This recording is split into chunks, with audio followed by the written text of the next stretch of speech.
થતું હોય તો આ દેશની શું સ્થિતિ છે, લોકશાહી કઈ તરફ જઈ રહી છે, મને જવાબ જોઈએ છે. તમને લઈ કેમ ગયા? કોઈ નહીં, હું ટેરેસ ઉપર મારી ફરજ બજાવી રહી હતી, હું રિપોર્ટિંગ કરી રહી હતી. મારા બંને મોબાઈલ લઈ અને બે મહિલા, પહેલા તો પોલીસ સર હતા, પછી બંને મહિલાએ મને હાથ અડાડી અને નીચે લઈ આવ્યા. આ એમનો હક નથી, આ કાયદાનું ઉલ્લંઘન છે. જે લોકો મને જોઈ રહ્યા છે એમને એવું હતું કે એક દીકરી છે તો ડરી જશે.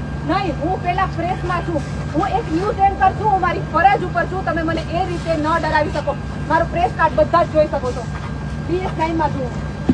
અને આ રીતે જો પ્રેસવાળા સાથે આ રીતના થતું હોય તો આમ આદમી સામાન્ય જનતા સાથે તો શું થતું હશે તમે વિચાર કરો. મેં દ્રશ્યો જોયા છે જે રીતે ટેરેસ ઉપર ચડી લોકોના ઘરમાં ઘૂસીને લોકોને મારવામાં આવ્યા છે, તમે જોઈ શકો છો.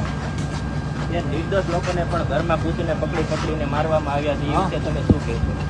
જે લોકોને કાંઈ પણ ખબર નથી, પોતાના ઘરની અંદર બેસતા હતા, તે લોકોને પકડી